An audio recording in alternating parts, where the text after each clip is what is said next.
Hello there. My name is Moy with my co-host Corey. We are The Real Guys, and this is The Real Show with 2 ears. We are coming at you today. We are happy and happening here in the studio, to call it that. And yes, we have brought to an end the May month of Star Wars, May the 4th Star Wars month. We're flashing June, aren't we? We are indeed. We're right in the middle of June. So what we're going to be doing is we're going to be covering one of our recent... Well, we like to cover a lot of topics on this show, don't we? You'd say so? Yeah. Big plethora. A plethora big of range. topics. Big range of topics. So what we're going to be bringing you is one of the newest pay-per-view... You can't say pay-per-views anymore, can you? Nope. It's a premium live event. One of the premium live events from the WWE. That's right. We're doing a professional wrestling episode. Everyone loves these. We're pulling it out. It is... Do you want me to do the Vince? I can do Vince. Go on, do some Vince. We can do the Hell in a Cell. There you go. Great. Hell in a Cell. Okay, that's a bit better. So, as Vince McMahon would say, it's Hell in a Cell. Yes. Emanating from, I'm gonna say, Illinois. Yes, Rosemont, Illinois, at the All-State Arena. There we go. From June the 5th. So, not many days from when we're recording this. It's not. It was just on the Monday for us, Monday at 1 a.m., but Sunday for the rest of the world. Correct. Or Monday if you're in Australia. Yes. Or Oceania. Nice. So, but Sunday everywhere else.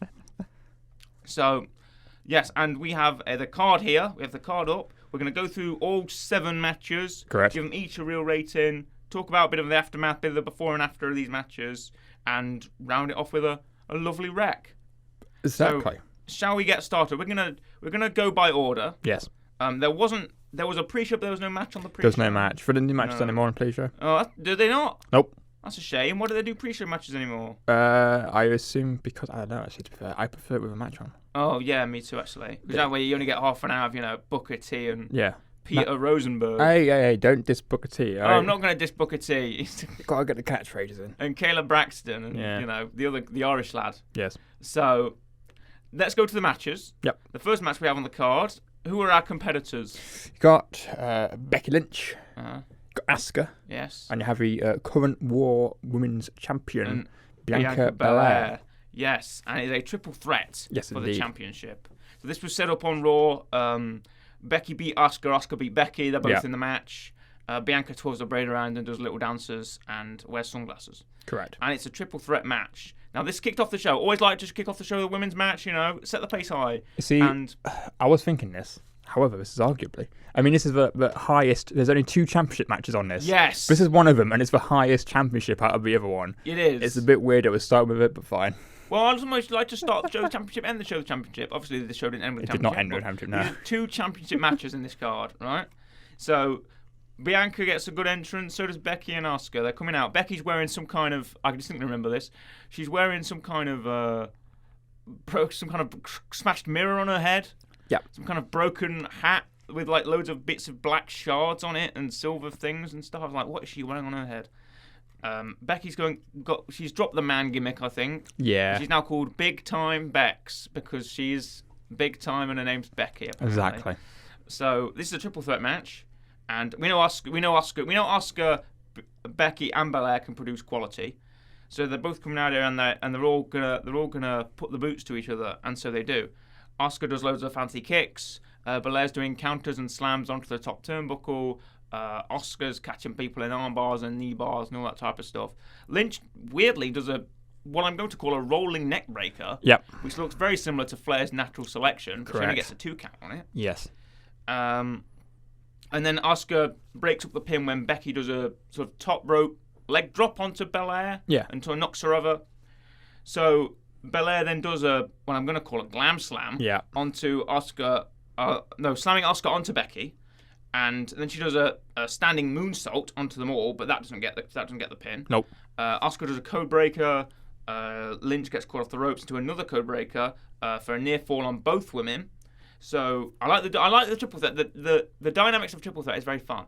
With any sort of multi-man match. Yeah. So Asuka gets both in a double ankle lock. That was fun. The ankle lock spot was fun, right? But they both made it to the ropes. Lynch gets the manhandle slam on Belair, just like SummerSlam and all the they like the manhandle slam, teasers. She hits that, bang. But then Asuka breaks up the pin. And then Lynch throws Belair out the ring, does another manhandle slam onto Asuka, And then Belair comes back from the other side, Yeah. throws Becky out the ring, pins Asuka 1, 2, 3 Yeah. after the finisher. People didn't like that. There was a lot of... I wasn't... I didn't... Now, we know... Now, long-time listeners to The Real Show will know that Corey is no fan of Bianca Belair. It's got nothing to do... No, I like Bianca. I don't like the commentators. Right. This wasn't my issue with the match. Okay. First off, Asuka's just come back. Right, Asuka's just come back, yeah. She's just come back, 3-4 weeks ago? Literally just come back. Second, it makes Bianca technically look opportunistic, but also it was Becky's move that won the match, not Asuka's move that won the match. Or Bianca's move that won the match. Yeah. It was What would you have liked better if Becky had hit the manhandle slam, got thrown out the ring, and Bianca hit the KOD on Asuka, made it look worse? Just have Bianca hit with her own finisher. Oh. I don't need Becky to hit the manhandle slam first. Just have Bianca win with her own move. It wasn't bad, but I was just like... People's reaction was, is Bianca heel now? Because she's, as again, stolen the victory from... I wouldn't say she's heel. I would say she's opportunistic. But she's a face. Well... And she comes out smiling and slapping hands and... Yeah. It's just one of those things where I don't know. But then obviously you don't want Bianca being pinned. Because if you want Bianca champion, someone's got to get pinned. Yeah. And you don't want Becky getting pinned. But Asuka's just come back, so why is she getting pinned? Asuka's going to get pinned. I think my only issue is... Asuka's great. Maybe you could have had someone else in this match. Do you know what this reminds me of? What? This reminds me of WrestleMania Backlash last year. Okay. When it was Asuka, Charlotte, Rhea. And the match went sort of similarly. Yeah. With Rhea capitalising on the finisher. But she did hit her own finisher yes. and then pin Asuka. But Asuka was the one pinned. And the sort of heel girl, let's call it, was out of the ring. Yeah. I think the only thing my issue with this is that you... Because Asuka's just come back, put someone else in this match, I can take the pinfall and it's fine. Like, Doudrop. Yeah, but she's in the tag team thing now, isn't she? Is she in the tag team tournament? No, she's not. The tag team tournament isn't going to happen. Oh. That's not happening right now, Corey. I thought her... That'll be a whole other thing. I thought her and Nikki Cross were teaming up. Oh, no, her and Nikki Cross, they're associated, but they're not a team anymore. Right. Fair enough. Okay. They're like mates. Yeah. Right. Because they're Scottish. Yeah, they are both Scottish. So we're going to rate this. Because it would have been a good match. Because of the finish, I can't give it anything higher than an 8, so I'm going to give it a 7.5. I was going to go 7.5. Right, okay. Match number 2. Correct. It's Bobbles Lashley. Yep. Big Bobby Lashley. We love Bobby. Big Bobby Lashley versus Omos. Yep. The, I can say, Nigerian giant. I think that's what they call him. Yep. He's from Nigeria and he's a giant. Exactly. He's 7'3" and 400 pounds. So apparently. I like how on this graphic they say he's 403 pounds. Yes. Those £3 make all the difference. And MVP. Yeah. In a 2-on-1 handicap match. So a little story behind this match. Bobby and Omos were in a cage together fighting. And if Bobby Bobby won the match. Yes. Omos threw him out of the cage. And then he won. Because Yes. he'd have to leave the cage first because those stupid cage match rules. Correct. Then MVP says, right, I'm going to fight you, Bobby. Yeah. And if I win, then I get to decide the stipulation. Yes. And I think there was like a DQ or something, so MVP won by default. Yeah. Won by count out or some crap finish. And then MVP's like, right, you're going to face both of us, Bobby, both of us in a handicap match. Yeah. And then this is what happened. Correct. So the match is... I didn't take any notes on this match. Nope. It was quite short. Yes. I think it was the shortest on the card. It is. Yes, it is. Yes. Clocking in at only 8 minutes. So, however, and neither to the people on this Wikipedia summary, apparently. Nope. Because they cut straight to the in the end. They don't even cut for the rest of the match. To be fair, nothing really happened in the match. No. Omos probably did some big man moves. Anyway, in the end, MVP decided to knock Lashley out the ring with with his player's big boot, knocked him out, and Omos tackled him through the barricade with a huge shoulder charge. Boom. Correct. And then Lashley made it back at 9, and then said former cruiserweight champion Cedric Alexander decides to turn up. Yes. And who's just been thrown around like a rag doll for these past few weeks by everybody. He's trying to make friends with Omos. Omos throws him around. Tries to make friends with Bobby. Bobby throws him around. Tries to make friends with MVP. MVP yells at him. You know, Cedric Alexander can't find no home. Where's Shelton Benjamin as well? See, I was thinking that. Where is Shelton? He's just gone. He's just getting bullied by Mia Yim on Twitter. Gone. They just... He's trying to win the up, down championship. That's what he's doing. I think so. So Cedric comes out and enters the ring, but he's thrown out by Omos. Yeah. And then the distraction from former Cruiserweight champion Cedric Alexander allows Lashley to get a spear on Omos in the back, I think. He does. Take him down. Yeah. And then gets MVP in the Lashley lock, the Hurt lock. The full Nelson, whatever it's called. And gets him to tap out. He does. So that a win for Big Bobby Lashley. Correct. And I think Lashley's been booked rather well. He's been the first guy to beat Omos in a year at WrestleMania. Yeah. Omos gets the win back at Backlash, but Bobby trumps him at Hell in a Cell. So the rivalry hasn't been too bad, I think. It's been short enough to be tolerable. Yeah. Well, this is the thing. It's been all right. The booking's been fine. Obviously, I was going to assume Bobby was going to win, especially if you have MVP. MVP's one of those guys. He's not a wrestler. He takes a submission. It's fine. He's a manager. Yeah. He's a manager who sometimes wrestles but doesn't wrestle a lot. Yes. Hopefully this is the end of these. I don't want to see another match with these two, I don't think. Right, okay. Hopefully we're done. Yes, me too. Cedric's doing his own thing now. I think we could possibly get Cedric and Bobby versus Omos and MVP. Possibly. As a tag match, maybe. I mean, you're saying that at the end of the match, they had a little backstage thing. And Cedric's like, oh, I just needed to go on my own. And Bobby's like, yeah, don't interfere in my matches anymore. Yeah.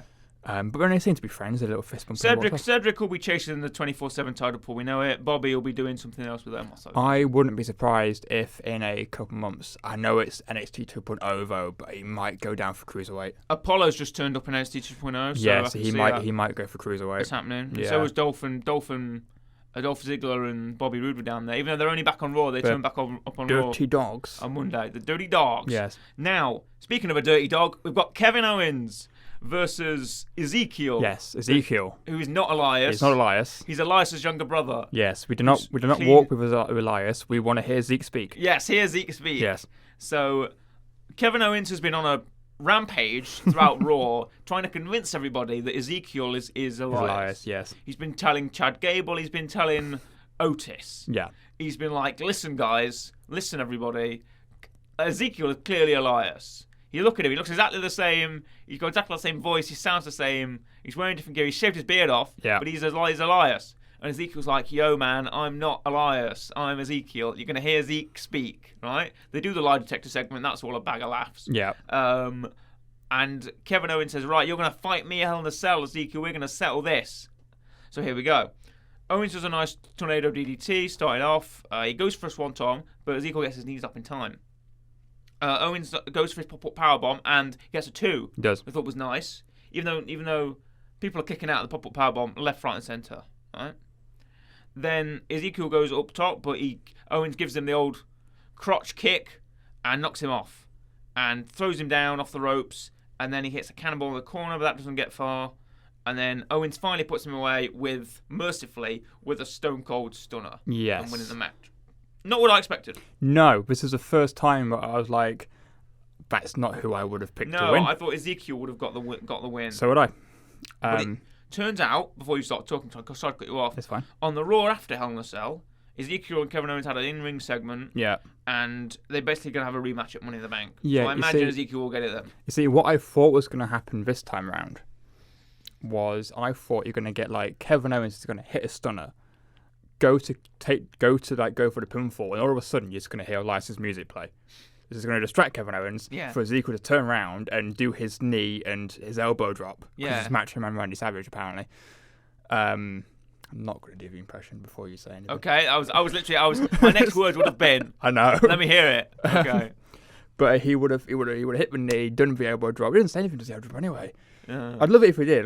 Fine, I did the impression. I'd love it if Macho Man hits the elbow drop. He goes, "Ooh yeah!" as he's flying through the air. He doesn't, unfortunately.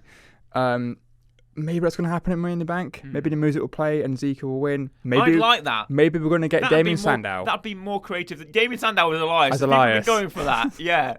Get Sandow as Elias to come in. And Kevin Owens is like, you're Damien Sandow. You're pretending to be Elias. You know. That'll be really funny. I love that this was taken off. The Ezekiel not Elias thing has really taken off for people, and I appreciate how over that's gotten in such a short space of time. Continue. It's one of the rare times when a wrestler gets a new gimmick or gets brought up and has like a name change, and it's worked. And they've acknowledged it, and it's worked. And it's worked. So, because to be fair, when I first heard him come back, I am Ezekiel. I thought, nah, they're going to ruin it. I love Elias. I thought, nah, they're going to ruin him. Thankfully, somehow, both Elias and Kevin Owens have been able to make this very much stick. 2 very short matches. Yes. We'll give them a rate. Bobby and Omos. I'm gonna go 7. for 6. Sorry, too short for my liking. But I know Bobby and Omos are like the big guys, so they can handle a short match. If it went longer, I think the match would have got worse. Fair enough. So Ezekiel and Kevin, I'm gonna give a 7. 7.5. Okay. Just a bit better than Bobby Lashley. This is one of the big matches we're coming into. Mm-hmm. This is a 6-person tag. Yes. On the other side, it is the Judgment Day. Correct. Judgment Day of Edge, Damian Priest, and the Nightmare, the Eradicator, Rhea Ripley, who everyone knows I just adore. I can't get enough of her. Love her to bits, right? Versus the Bullet Club and Liv Morgan. It's AJ Styles and Finn Balor. Yes. 2 of the premier members of the Bullet Club. And Liv Morgan's just kind of tagging along, like just a little sister, Peppy, yeah, she's there, happy, skipping about with them. And this is maybe my match of the night. Maybe this in the main event. Yeah. Because I know you got a bit sleepy when you're watching this, so you didn't really see all of it. I saw this. I fell asleep with the 2 matches after this. Right, okay. And then woke up for the main event. Right, okay. So, nice one. Yes. So you arguably saw the best 2 matches on the card then, back to back. Yeah. Right. So it's Judgment Day versus them. This is a great match, by the way. Everyone's brawling in the ring to start.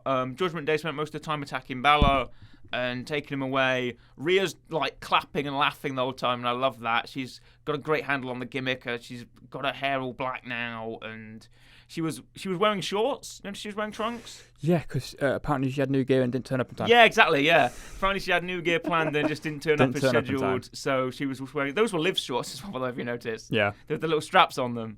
And she hasn't shown her legs since 2018 because they wouldn't let her because she has tattoos on her legs. Do you know that? No, but it doesn't surprise me. Yeah. That's why she wore pants that's why she wore trousers. Yeah. Because she had tattoos on her legs and WWE wouldn't let her show them. But she can now, apparently.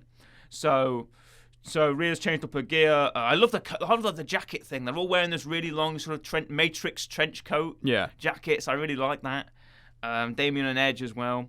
So they spend most of the time attacking Balor. Styles gets the hot tag and comes in and hits Edge with a phenomenal forearm, but can't pin him because Priest pulls him out of the ring in time. Yes. So Ripley tries to go for the Riptide on Morgan during their sequence, but Morgan reverses it and gets a lovely float over DDT. The Rhea was selling like a madwoman throughout this entire thing. Balor tries to go for his double stomp, the coup de grace, but doesn't get it. No. And then he tries to go up again, but then Ripley does her own version of Macho Man Randy Savage by shaking the ropes really intensely and dropping Balor onto his crotching him in his ghoulies on the top rope, and then, as the Irish would say. Yep. And then... Or as a random niche thing. I forgot what pay-per-view it is. It's a pay-per-view with Taz. Great Balls of Fire. No. It's old, like, 2000s when Taz is on commentary. Someone gets hit in the ghoulies, and Taz just goes, right in the jam bags. Hilarious. Taz is hilarious. There's the yam bags for you. Okay. Anyway, continue. So Priest gets a choke slam on Finn Balor. But then he gets phenomenal forearm. A lot of phenomenal forearms are flying. I'm surprised AJ didn't hit one on Rhea. Gets phenomenal forearms on him from AJ Styles, and then AJ Styles throws Styles right into the ring post and bloody cracks his head open. If you didn't realise, he was out for the last sequence of that match because he was bleeding. Yes, on the side of the ring. So Ezekiel got cut open as well. Yeah, he did. There's a lot of that. It's Hell in a Cell, bloody pay-per-view. So, again, they say they're going to hell and stuff. So, Balor is going for the coup de grace again, but then Rhea gets in the way, and Rhea's waggling a finger, going, Yeah. You're not going to get in the way. And Balor obviously can't double stomp a woman in the face. So, but then here comes Liv Morgan, tackling Rhea, they rolling out the ring. He misses the coup de grace. He does. He has to roll through, but then Edge comes behind, boom, spear, 1, 2, 3, win for the Judgment Day. Correct. The Judgment Day all stand in the middle of the ring and do the arm pose. Yes. And do the somewhat knockoff kind of Nation of Domination. Yeah, kind of. Bit weird, Nation's one arm, I think. Yeah, it is. They should do Rhea's thing of crossing horns. That would make more sense. Yeah.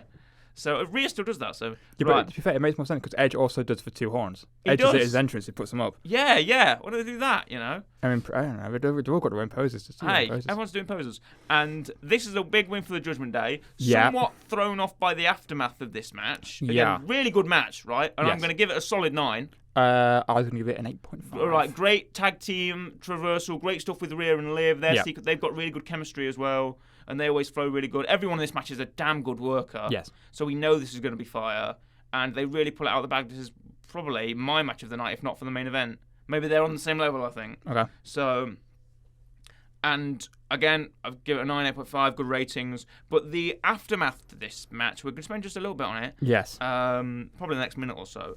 On Raw afterwards, the Judgment Day have a victorious promo, where it's advertised they will welcome a new member into their ranks. That's the whole thing, you know. They're like, well, you must join the Judgment Day. And the Judgment Day are like, we're going to welcome a new member. Who is it? It's our double agent. It's Finn Balor, the man who was pinned in the match.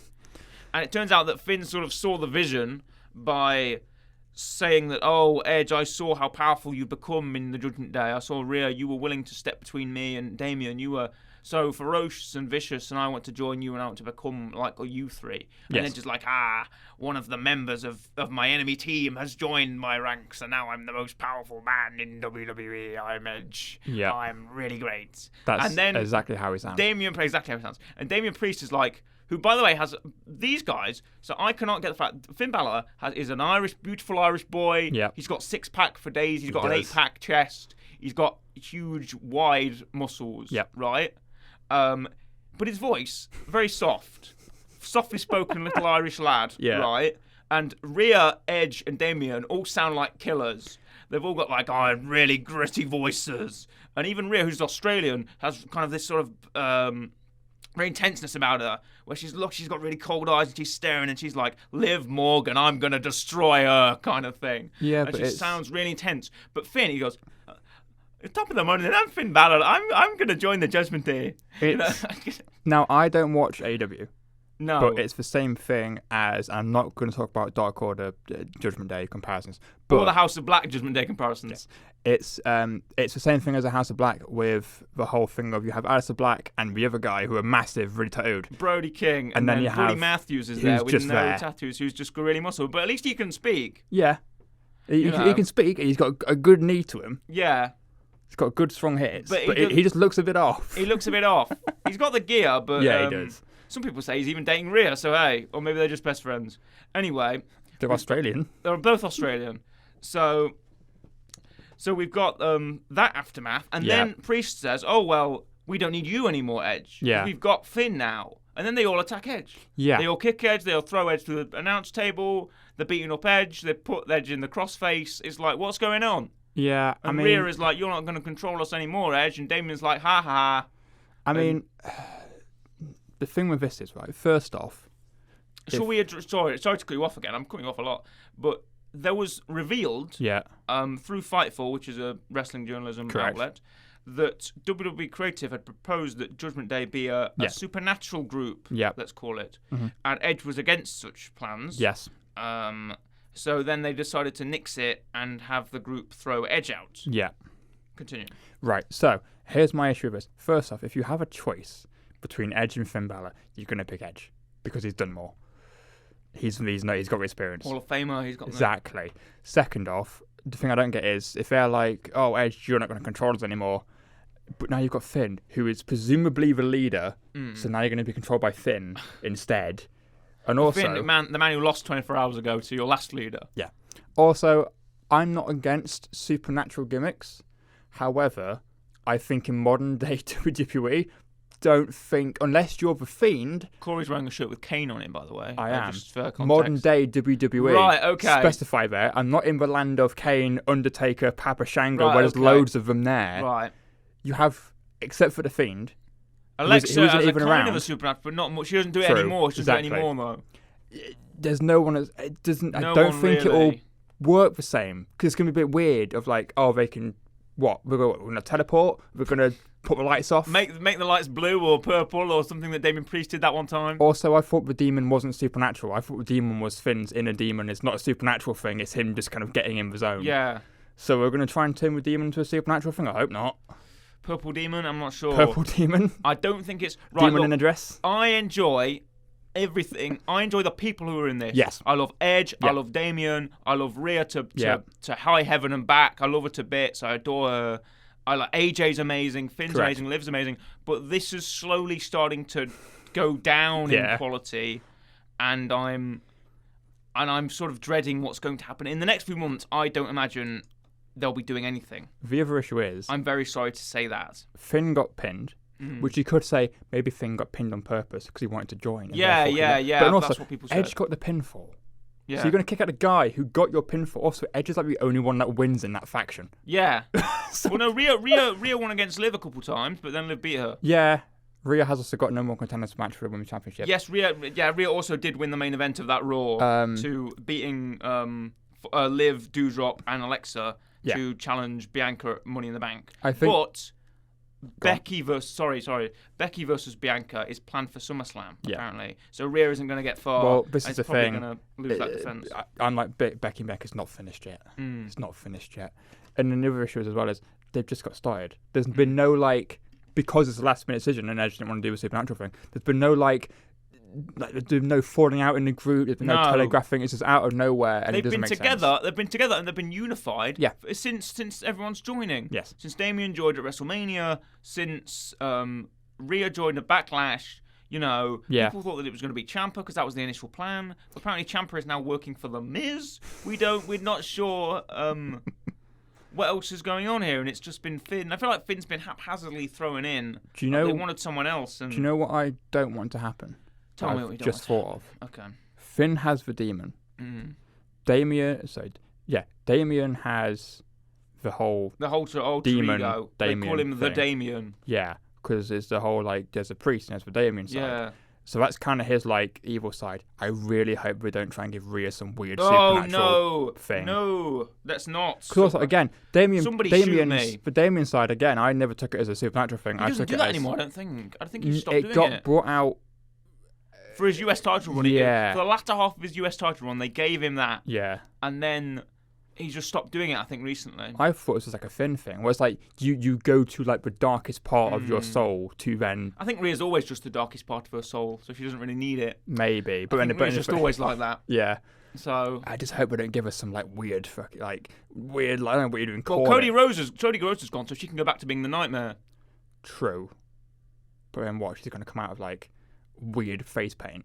She does. She had that weird face paint at WrestleMania. Yeah, but I'm talking weird face paint. The Batman eyes. Like Finn Balor's face paint. Oh goodness. Weird teeth. Oh dear. She's gonna have a really bad entrance animation. Oh, she has a great entrance animation. Did you see her in the entrance in the in the Fatal 4-Way? She looked amazing. I hope they don't. Great. I hope they don't. I'm wearing a shirt with a face on it, by the way. You are. So I hope they don't ruin my girl. I hope they don't ruin my girl, Rhea. Love you, Rhea. Yeah. Right. Let's move. Let's give it. We've rated it. So let's move swiftly on. To Madcap Moss and Happy Corbin. Correct. This was like when you're listening to a playlist. You're listening. You're moshing out to Motionless in White and your edgy Bullet Club tunes, right? And then you get Umbop. You've got Madcap Moss and Happy Corbin. Yes. In their no holds barred match. Correct. So. I don't watch SmackDown very much, so I don't really know. Rhea's on Raw, so I don't really know the feud behind this. But I feel like Madcap won the Andre Giant Battle Royal, and this annoyed Happy Corbin. And Happy Corbin was sort of treating him badly, or kind of. So I happen to somewhat know the feud of this. Right, go on. So yeah, Madcap won the Battle Royal, and then what ended up happening was Madcap was kind of getting annoyed at Corbin, and so on one of their talk show segments where they normally tell really cheesy jokes, Madcap made a joke about Baron Corbin. Corbin didn't like it, and then Madcap kept making jokes about Baron Corbin. Baron Corbin got mad at Madcap, threw the trophy on him. They fell out. Madcap then stopped wearing the attire, and now he wears black trunks. Yeah, regular gear. Which is great. But that's essentially it. Madcap's I won the Andre Giant, but I don't need you anymore. I'm going to make jokes about you. And Corbin's I can't have that. I'm going to beat you up. Yeah. That's it. So, no holds barred match. The only SmackDown match on the card. Correct. It's Corbin takes the attack to Moss quickly with a steel chair. But Moss takes control back and gets the chair as well, starts beating each other with chairs. Moss hits a DDT on Corbin for a 2 count. On the outside, Corbin runs and hits a big chop block to the back of Riddick Moss. Riddick Moss is down, and Corbin puts the steel chair over his neck and slams him into the announce table. Big bump there. Moss hits the fallaway slam onto Corbin and onto the steel steps, and then he gets he's down, and Corbin's trying to crawl away, but then he hits the punch line, which I imagine I've never seen that move in action. No. So Moss then does the same to Corbin, puts his neck in a steel chair, and then slammed him onto the steps. Boom, and then gets him in the ring, gives him the pin. Yes. Brief match. Normally no holds barred match is a bit longer, but all right, fair enough. Just shy of 10 minutes. Yeah. So, what do you think? I thought it was all right. I didn't think it was great, but it wasn't bad. I'm gonna give it a 6.5. I was going to give it a 6.5. Okay, good. Because one thing, I respect the grind of Baron King Happy Corbin. Whatever he is, yeah. Whatever his name is. I respect the grind of whatever he's called Corbin now. to just take whatever comes to him. Yes. The man's man who just accepts all the gimmicks and does all the kooky stuff and I mean Baron King Happy Sad Corbin, because I know he's also been Sad Corbin. Yeah. Because he lost all his money, and he lost his house, and he lost his kids, he lost his car, and he was just poor, begging people for money. Yes. And then he won loads of money in Vegas in Money in the Bank, and he became Happy Corbin, where he's really rich, and he wears like big hats and smiles a lot, and wears like kooky blazers, and has Madcap Moss. Madcap Moss has turned on him, and it's just this. Yeah. It's devolved into Yeah. this. So it's not going to get any higher than a 7. No. So 6.5. Yeah. Now we have Austin Theory, formerly Austin Theory, now just Theory. Theory versus Mustafa Ali. Correct. And this is for these single. Also, I know Mustafa is a great wrestler. I'm Correct. really happy Mustafa's back. And they've actually got him wrestling and not got him, Yeah. in purgatory because he once asked for his release Yes. to go and do something else. And they said, no, keep working for us. So they've actually brought him back. Yeah. Yes, I know he's done a couple of jobs to Veer, but I'm glad he's actually working well with someone who can sort of keep up with him. Which I know Theory's a good worker, allegations aside. We have Mustafa Ali, he goes for his 450 splash. I'm just going to really blitz over this. Yeah. And Theory rolls out of the way, and Ali's like working his knee, and he hurts his knee, and then he's working his knee, Theory's working the knee, and then he gets the chop block and knocks Ali down and gets the ATL and wins. Yes. Retains his title. Just basic defense for Yeah. Austin Theory there. Even though Mustafa Ali should be doing more. I know they brought him back, but he's a really good wrestler. Have him do something worthwhile, please. See, yeah, so my whole thing with this is when Mustafa went and it was, I've asked my release, and he was very vocal on social media about, like, I'm not going to do any gimmicks that are, like, stereotypical or whatever, because he's, obviously he's, he's of, I don't know, where's he from? I know he's, like, Muslim. Yes, I know he's Muslim. And he's from, like, that kind of region. And so he doesn't want to be, like, the generic, like, I'm Rusev, I'm a foreign heel. Yes. Even though Rusev isn't from Russia. Yeah. But he doesn't want to do that. He's from Bulgaria, isn't yes. He doesn't want to do that. He wants to do something creative and something good, and he wants to inspire the other Muslim people to have someone to look up to, which is great. So, so when I was coming back, he's of Pakistani descent. He was born in Illinois, though. So when he was coming back, I thought, great, they've finally got something for him. He's going to come back. He's going to, and it's kind of gone a bit stagnant. Yes, which isn't good, because to be fair, I don't mind foreign heels all the time. Like Rusev, great. Fine, because they didn't really lean into it much. I feel like they're sort of stuck in that way because they've made Veer the foreign heel. Yeah. Even though Veer, if you look at him on Twitter, god damn, that man's going around in like suave suits and sunglasses. He looks really fashionable. He's like doing loads of fashion poses and stuff. I'm like, why don't you make this? Why don't you give Veer some depth? Yeah. Why don't you make Veer just this like this playboy, like $1 million guy, but he can still destroy you in the ring kind of thing. Like he's really savage and brutal, but he's also really cool and suave and stuff. He's not like a silent destroyer. Like they have him sort of mean mugging Jerry Lawler, who sort of mumbles slurs under his breath. Why don't you just give Veer a bit of depth? Yeah. Make Veer a bit more interesting. And I know people like Veer, because he's a bit of a meme, isn't he? Veer is coming to Raw. How long is Veer going to come to Raw? for 9 months or something like that. It was a long while. A long while. So, yeah, that's Veer. And Yeah, I mean, I like Mustafa. we do like Mustafa. I want him to do more. Because again, he's just one of the guys. I know that in WWE, it's not all about. It's about respect and your work rate, but also as a person, he does a lot for. He's a really great guy. You can tell he's a really wonderful man. And like for the communities and people around him, and for a good representation of his religion, he's fantastic. And he cuts a damn fine promo. The amount of promos he has on Twitter, where he's just really, really good. And also, if you see when he does those ring drills, where he's doing like flipping, spinning Fujiwara arm bars, and he's doing like loads of 100 types of STFs. You're like, wow, Mustafa Ali, you're a great wrestler. I wish they'd let you do more. It's one of those things where, because remember, like, when was it? It was a couple. I know what you're going to bring this. It was a couple. Yeah, you might not. It was a couple of years ago, and they were like, "Oh, we're going to make Jinder. Remember Jinder? Jinder, you can't hinder the Jinder. We're going to make him a champion because we want people in India to have a representation." Well, one Jinder was a heel. Yeah, but it's like you have people like Mustafa and Veer who you can make champions, who people can get behind. Exactly. Give them the belt. Mustafa Ali is a great babyface champion, and given that he proved that on 205 Live for the longest time, right? Again, Buddy Murphy then had a really great rivalry with Ali. Yeah, true. So, did we rate this? We have not. Right, for Ali's sake, I will give it an 8. Yeah, that is purely for Mustafa Ali. Yeah, because I cannot stand Austin Theory. I'm sorry, I hate him. He doesn't know how to smile. He looks stupid. He's just bumbling around. He's a buffoon, and I can't stand him. I don't dislike him. I just feel like he needs a bit of work. Okay. A bit of tweaking. He doesn't know how to smile either. He smiles like he's the Fiend. He's all gums in his smile. I think that looks ugly. I'm sorry.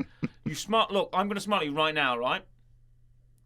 Great. See? That's good, isn't it? This is how Theory smiles. He's like the Joker. It's like the Joker, right? So, anyway, main event time. Yes. It's, in the words of Mark Henry, it's time for your main event. Great. It is Cody Rhodes, the American Nightmare, adrenaline in my soul. Cody Rhodes is in Hell in a Cell. Correct. Versus Seth freaking Rollins, the architect, the visionary, the Monday Night Messiah. Burn it down. Oh, right? Yes. He does the crescendo hands. He does. Then Rollins comes out and he's wearing a black and yellow polka dots. He is indeed. Because he's the king of mind games. Yes. To try and Cody Rhodes from obviously distinguished wrestling family, the Rhodeses, son of a plumber, Dusty Rhodes, and Cody Rhodes has returned to WWE from AEW. We covered that in a WrestleMania video. We did. And WrestleMania broadcasts, let's call it. And he decided to, take on Seth, because Seth was looking for an opponent. Obviously, Rhodes came out, and Rhodes is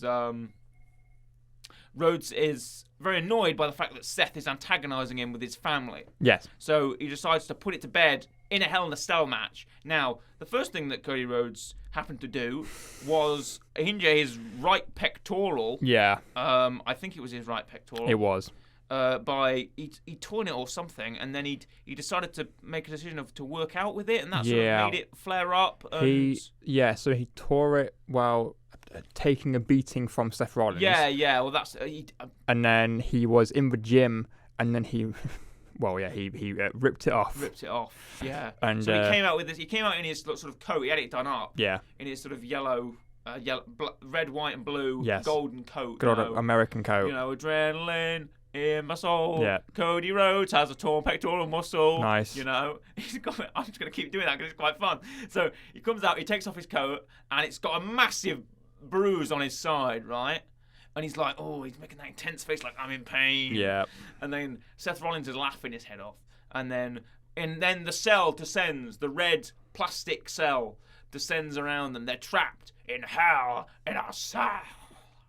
So that was better. So they've got to fight it out, right? Yes. So only one man can leave the cell. So Rhodes hits him with the kick and the Cody cutter early, but Rollins is kicking out. Rhodes gets the figure 4 leg lock, the move that he's been using on him, does the woo, but then Rollins can't let go of the bottom rope, so then he got to throw. So he crawls his way out. Then Rollins is throwing Rhodes into the wall most of the time, the red cell wall, Yes. with that injured shoulder. Correct. Now, he's attacking his back mostly, Yeah. which is probably, to protect the front of Cody Rhodes, which is injured. Yes. So don't obviously go after that. But he's been attacking the back, right?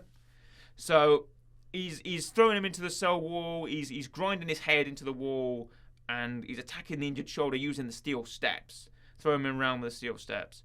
So then he pulls out a weight belt, which Cody Rhodes wears around his waist, and he's got the polka dots of Dusty Rhodes on it. Correct. So he's lashing him. He's giving him the MJF 10 lashes, right? Remember this.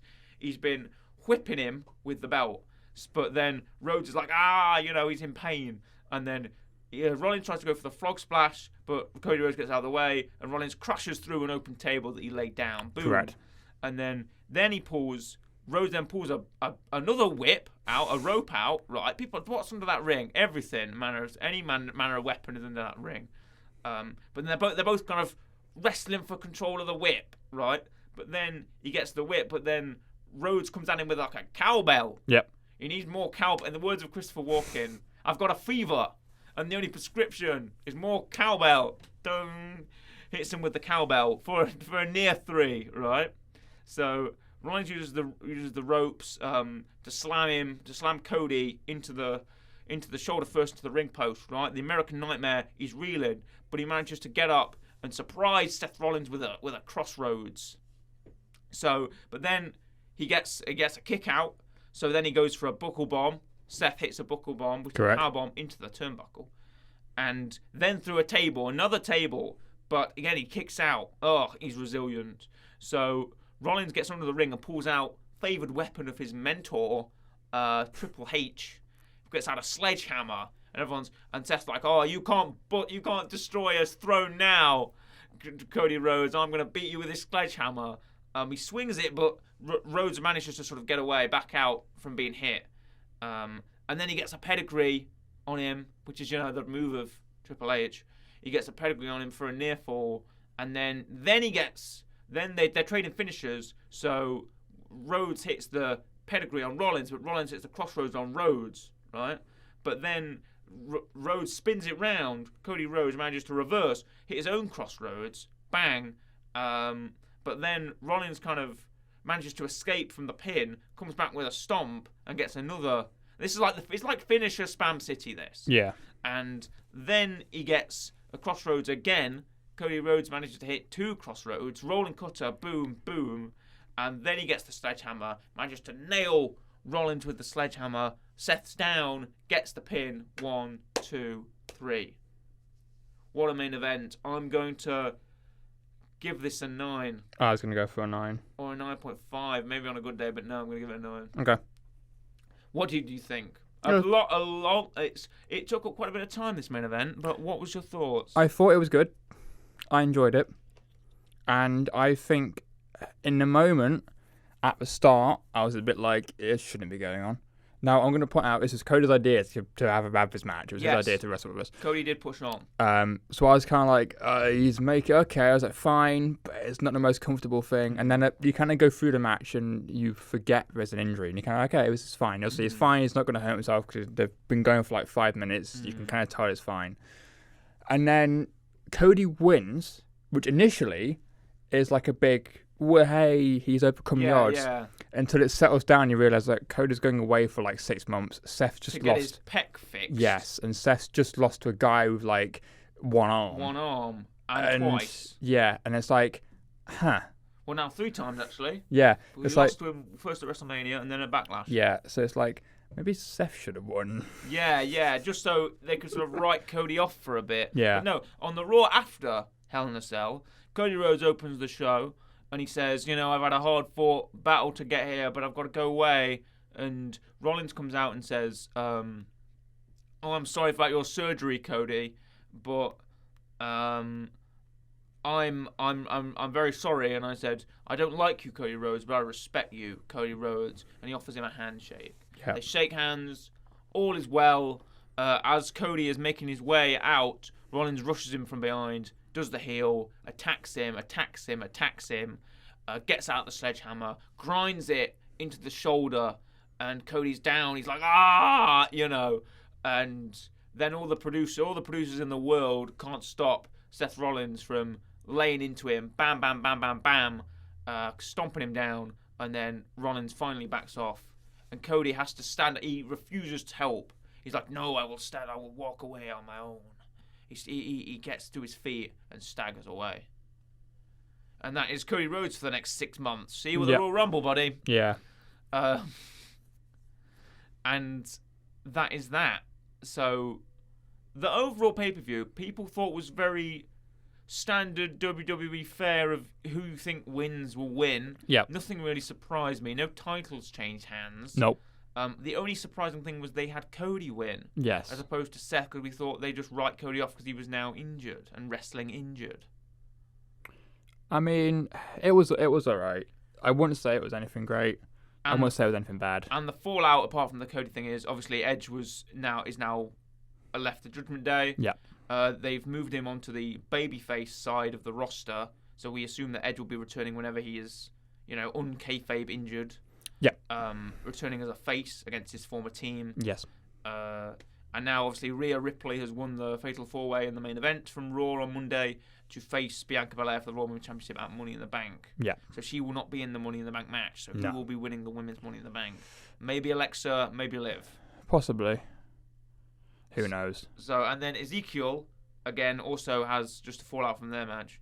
They challenged him to a rematch, but Owens only says he can agree if Ezekiel admits he was Elias. Yeah. Ezekiel admits he is Elias, but then he also admits he lies and he's not Elias. Nice. And Owens is bamboozled by this. He's discombobulated, and Ezekiel then manages to hit him with a knee, hit him with the elbow, and then roll out the ring and escape. Yeah. While Owens is helped by his flunkies, Chad Gable and Otis. And that's Hell in a Cell. Yeah. The Weekly Rec this week. Okay, it's your turn. Yes, it is. And you know who I love. You know who I... Yeah. Probably my favourite wrestler. Not only my favourite women's wrestler, but my favourite wrestler. Yeah. Adelaide-born Rhea Ripley. This is her match from last year's Hell in a Cell versus Charlotte Flair for the Raw Women's Championship. So I'm going to give it... I'll give it another 9. Screw it. Okay. 9. Go out and just watch this match. So, crap on the screwy finish. Okay. But the match itself, dynamite. I'd say as good as the one in Money in the Bank, which everyone loves. The Money in the Bank match. So, there we are. And that is our Hell in a Cell review. We hope you enjoyed. We'll be coming to you with a couple of different things in the next few weeks. Correct. While we head towards our eventual finishing review of Obi-Wan Kenobi. So we hope you enjoyed. And it is a goodbye from me. Goodbye. And a goodbye from Corey. Goodbye.